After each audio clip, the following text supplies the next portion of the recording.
Hello people, I am in the Walmart parking lot and I gotta say, I want to give a praise report because yesterday actually for the week, I don't trust the government, so I didn't go get tested, but that's me personally. And so what was I gonna say? I lost my sense of taste and smell, and then I had burning sinus pains right here, just burning, and sometimes it would go all the way up through there. It's like the equivalent of like when you go underwater and then you forget to blow the water out of your nose when you're swimming, and then the water just goes up and then just starts burning right here. That's the equivalent of what it felt like, but that was happening on and off. And then at the very start, I had like mild breathing problems, and then I already have joint pain, so like the joint pain lasted for like a day, and I couldn't sleep, and then that went away, but the taste and smell was gone, and then the burning sinuses was still continual, but that lasted for like a week. And then yesterday I could start tasting and smelling again, so that was really good. And then I slept last night, and I didn't wake up to burning sinus pains, so that was good. So praise God for that. Anyway, so here I am in the Walmart parking lot. I was gonna go in, but I wanted to bring up former foster youth, and so I want to talk about the statistics.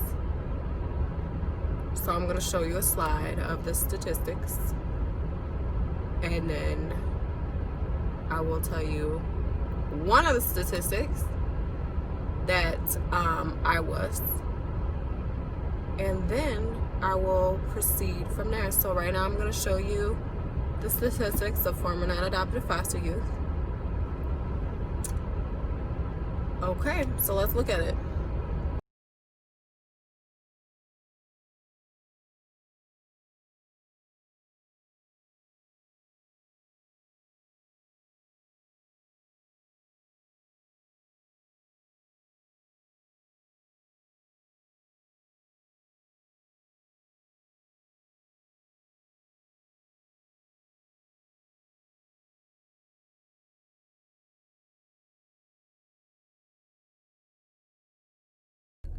Okay, so here I am. Different day, different video. I was going to finish the video that I started the other day, but there wasn't enough storage, and for some reason my video that I made that prior day, it was not uploading. So here I am talking about what I meant to talk about 2 days ago. Okay, so I said I was going to talk a little bit about foster care alumni statistics, and I'm going to start with one of the statistics. I'm going to actually go around to all of the statistics, but I'm going to start with one, and that is the one statistic that says 32% of foster children or foster youth who reach age 18 were in the system for 3 years or more. Okay. I am a rare, very rare, I guess. I don't know how rare. I just know I'm a rare circumstance where I was in the foster system from the age of 3 to 18. That is 15 years. Most people spend about 3 years, 1 to 3 years in foster care or whatever. But this happened because the government neglected us. The government did their own abuse, and that was not putting us up for adoption when my mother and the man on my birth certificate got incarcerated. So when they got incarcerated, we were supposed to automatically be put up for adoption at the age of 3, when I was 3. some reason that didn't happen. What instead happened was I was put in a foster family placement in Minnesota, and then at the age of 5 was sent to California. Even though I was still a ward of the state of Minnesota, I was sent to California to live with my great uncle and his wife, Claire. And it was still a foster placement. They still got paid for us. They still got the free medical, the free school lunches, all that stuff, right? Okay, so there that was. And nothing happened. Like, as far as adoption, there were abuses that happened. There some serious stuff. And then right before I hit 9, my brother was sent back to Minnesota with some of our other biological siblings. Then I was sent to Minnesota with some of our biological siblings. And then my sister was sent to Minnesota. And so most of us were together in Minnesota. But like my very oldest brother, I never got to have a relationship with him. He was sent to live with my grandmother in California. And my grandmother is heavily racist, but that's a whole nother story. And so was my great uncle's wife, who is Asian. That's another story. It's a little bit different when you're being raised by a generation who grew up in the 30s, the 1930s. The racism is heavily instilled in there, and you instantly know what side of the tracks you're on at a very tiny age. So anyway, by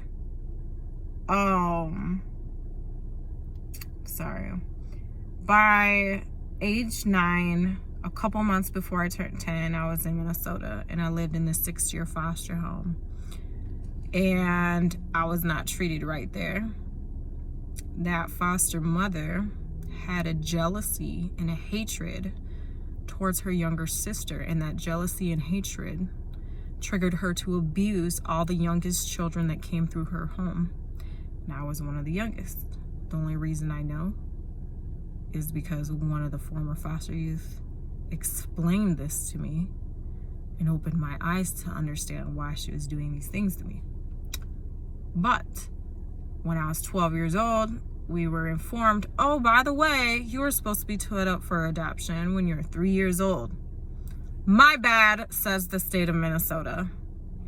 So here are your options. Meanwhile, my 6-year foster parent is friends with the supervisor of the social worker.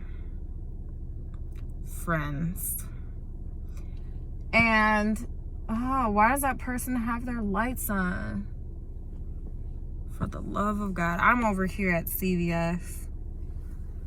I need my lactose-free pills. I don't know what I did with them. I can't stand that light. I just cannot stand it. It's in front of my eyeballs.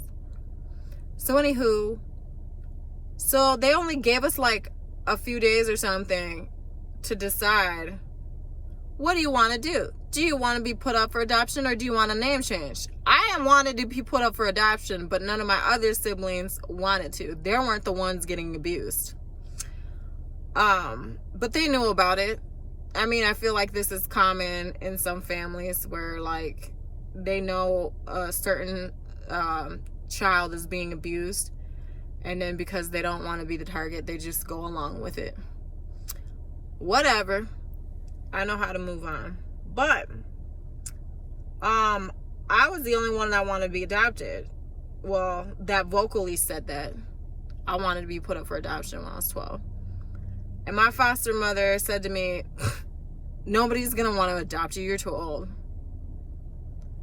And so I was just like, okay, I don't believe that everything is in, like, just, I believe that the impossible can happen. I've always had that mindset.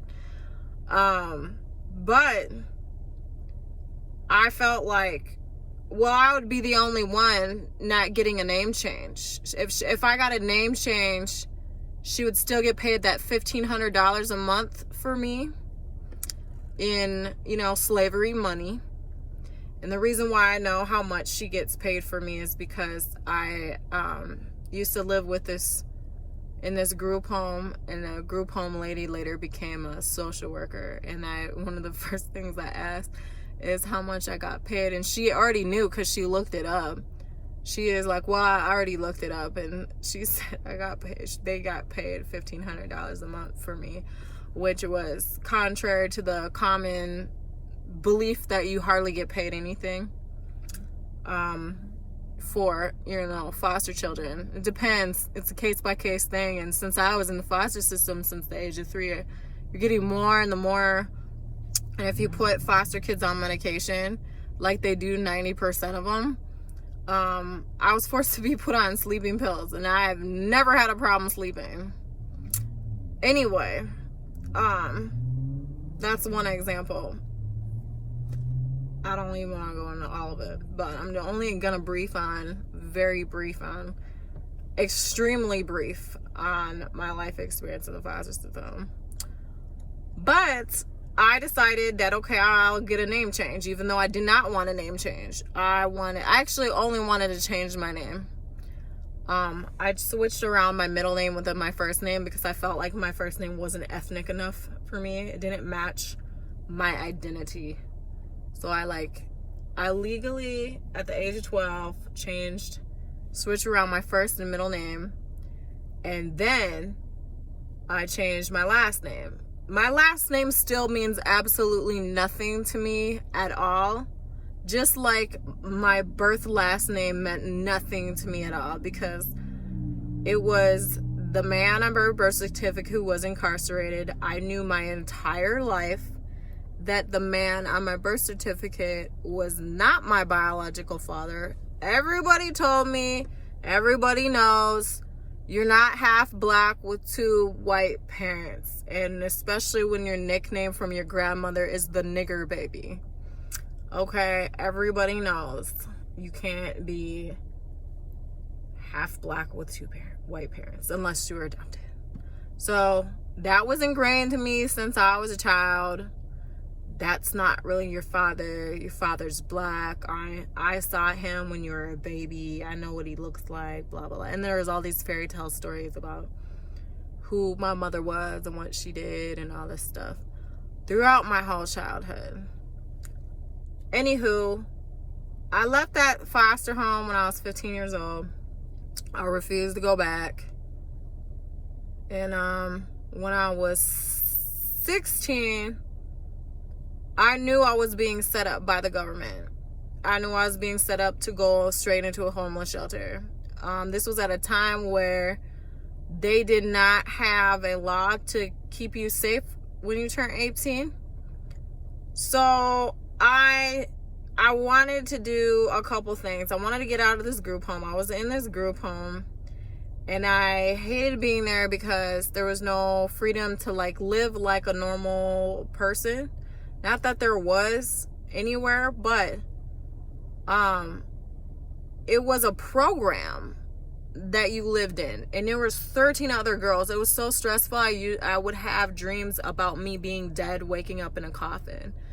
There was no away time, and I don't like being around a lot of people. I really do not. I don't like crowds. It gives me anxiety. I hate it. I have to mentally prepare myself for this type stuff.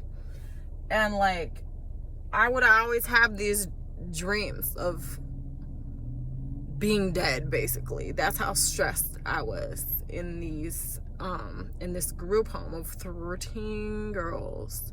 And they all got to go through the program and leave. And once I completed the program, guess what? There was nowhere to put me, so I still had to stay there in the stress.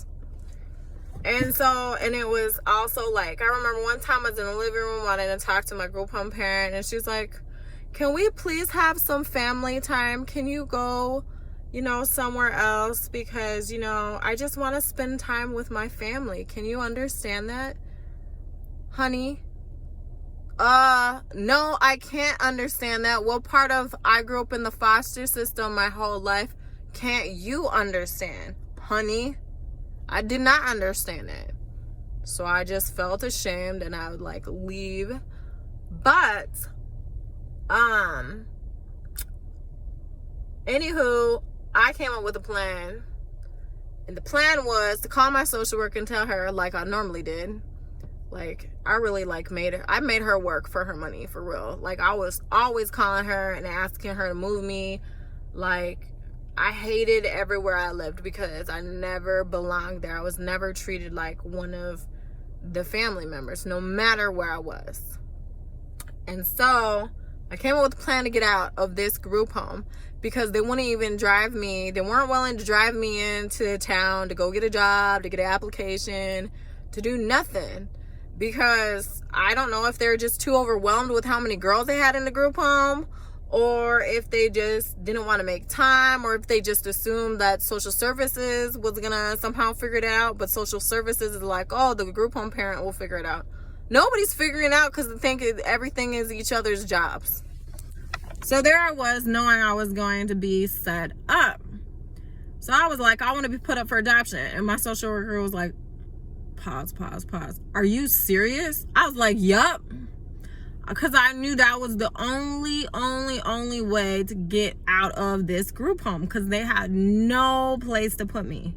They had no place. Like, no place. Everything was full. And so I ended up leaving, going to this foster home in the cities. And I was like, yes, I'm going to the cities. Or it was, the woman wanted to adopt me. I didn't want her to adopt me because I was looking for a father. I lived with women and single moms my whole life. I wanted a father and I wanted a black daddy because that's who I am. And I just wanted a father. That didn't happen. So this lonely single woman who had no friends, she had no friends and she thought I was supposed to be her friend. And I was a teenager and that just wasn't happening. I was not there to be her friend. And she wasn't as smart as me.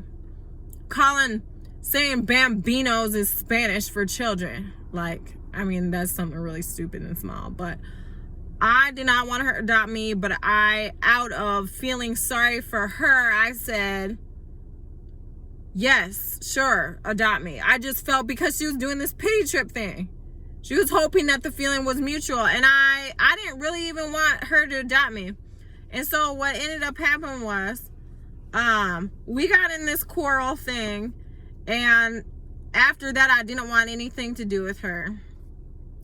She put her hands on me and I put my hands back on her because she wanted me on antidepressants. The only thing that was making me depressed was her because she had no friends. She was suffocating me and I didn't want to be around her. I wanted to actually have my own friends and I couldn't even have my own friends because she didn't have any friends. And so one thing about people don't understand about the whole adoption process is like, everybody's not desperate to be adopted. We're not just gonna be like, yes, please adopt me. Like we have minds of our own. We're not like Kim Kardashian did. I remember watching this TV show when I was like, I think I was like a teenager, or maybe it was like 18 or whatever. I'm pretty sure it was Kim Kardashian. They went to an orphanage and then she's like, I want that one. And the girl was like, the orphan girl was like, I don't want her to adopt me. I want to stay here with my family and be here for my family. Kim Kardashian, she was like, I want that one. Like, oh, I didn't know you were going to a damn pet store. Excuse my language. Oh. Anyway. I didn't realize you were going to a pet store. I didn't realize that we were pets and slaves. Well, actually, I realized that we were slaves at a young age, but I didn't realize that wasn't it, where I didn't, you thought I was so desperate to, just take anybody. I said yes because I felt sorry for you out of guilt. Anyway. So this whole thing happened and I just decided I was going to start skipping school because I was like, after that whole situation happened, I didn't want nothing to do with her. I did not want to be there. I cared about school. But she's like, if there's one thing I will not tolerate in my house is somebody that doesn't care about education. Girl, bye. I care about education. I just didn't want you in my life. And I didn't want to hurt her feelings and say, hey, I don't want to live here anymore. And so finally she was like, told the social worker she's skipping school. This adoption process isn't gonna work out. I was glad because she had no friends, and I didn't think she was a traditional woman. She denied it, but I didn't think she was traditional. I'm a traditional woman, and I wanted a male figure in my life, and I never had that. So it was like whatever. And then I went to this other church or whatever. Back to this one church. It was a Pentecostal church. Yeah, Pastor Becky Murphy. Remember her. She prophesied over me. Anyway, I was like 16, 17, whatever. I was at the church. I was at this church, and I was like, I forgot that I was still put up for adoption, right? And I was 17 at this age. And then this couple keep looking over at me, and then I was just like, why are they looking at me? And then they had all their little annoying kids, you know? And so I was like, just kind of curious. They seemed like a weird couple. They seemed very kind, gentle, and nice. And then they came up to me, and then they said, so we were looking at the adoption registry, and we were coincidentally went to the same church. And here I am praying to the Lord. I was like, Lord, I want to be adopted. I want a father. I want a mom. Like, Lord, I want a father. That's all I wanted. I just wanted a father, really. I said father, I don't know how many times. And then they came up to me, and this was the church I just coincidentally went to. They said they were looking through the thing, and they saw my picture, and they said, we would love to adopt you if this is something you want to do. And I didn't even meet them. And I looked at them, and I remembered what happened in the last place, and I said, I'm not doing that anymore. And I was like, I just glared at them. I gave them the cold shoulder, and I just wanted nothing to do with anybody interested in adopting me at all. So I called up my social worker, and I said, I don't want to be put up for adoption anymore. She's like, are you sure? And I said, yes, I don't want to anymore. And she's like, okay. And that was that. So anyway, because I was like, I'm going to do life by myself, because that's what I've been doing. And I'm still doing it by myself. Shoot, I never even filed child support on anybody before, because I don't want people in my life. Now, the financial stress, okay, that's another story. But I'm too independent for this. So, moral of the story is, yes, people by the time they reach 18 have spent 3 years or more in the foster system. Mostly because the government sucks. The government neglects the kids they're supposed to not neglect, even though that's half the reason they take away half the foster kids, outside of other abuses and all that other stuff. But hey, they're neglecting the foster kids too. So heck, why not put most of the kids who got in foster care because of neglect back with their parents, since the system is doing it anyway, since the system is throwing us to strangers, and more strangers and more strangers and more strangers, and I wonder why people like me still do not have stranger danger. I do not have stranger danger at all. I will talk to any kind of person out there without even thinking twice about it to this day. I have to mentally tell myself, this person could be dangerous. But because I was thrown in so many places with all kinds of different people, I have to still in my 30s be like, okay, Anita, this is not average. You need to just know. So anyway, I don't know what my point was, but I just want to point this out. Everyone in foster care is not in foster care for the same reasons. Everyone didn't get stuck in foster care for the same reasons. And everybody put up for adoption isn't begging you to adopt them. They have their own minds. Yes, a lot of them truly want to be loved and valued but we know when we're not being loved and valued. We know when we're not being treated right. We know when we've had enough. And sometimes former foster youth, or people that are put up for adoption, will intentionally push you away because, like, literally, we don't want anything to do with you, or we don't trust you, or like some are doing it because they're testing you. I didn't test nobody, but I pushed people away because I didn't want to be there anymore. So that was like my way of getting out without trying to hurt a person's feelings by saying I was too nice to say I don't like you. I never would tell a person I don't like you or I hate you. I would never tell a person that. Now I probably wouldn't have a problem, but back then I would never tell somebody that I didn't like them or that I hated them. I was too nice. So I would like try to find other ways to where I would try to get them not to like me. So then they would think that they, that they made the decision. And then the other reason for pushing people away is because of lack of trust. And lack of trust was like a huge one.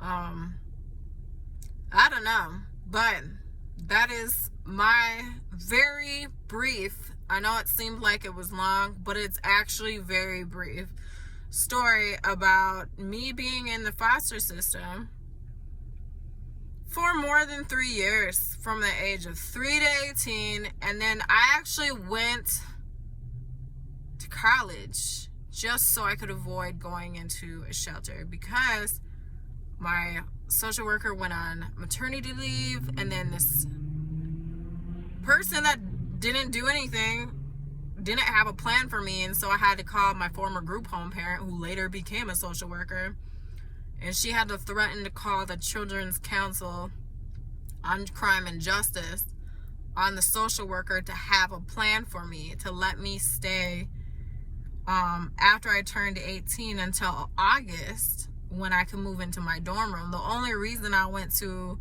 a 4-year college is so that I could have a roof over my head. But hey, that is a story of foster care. My story is different from other people's stories, but hey, that is very, very, very brief story of foster care. I am in my 30s, and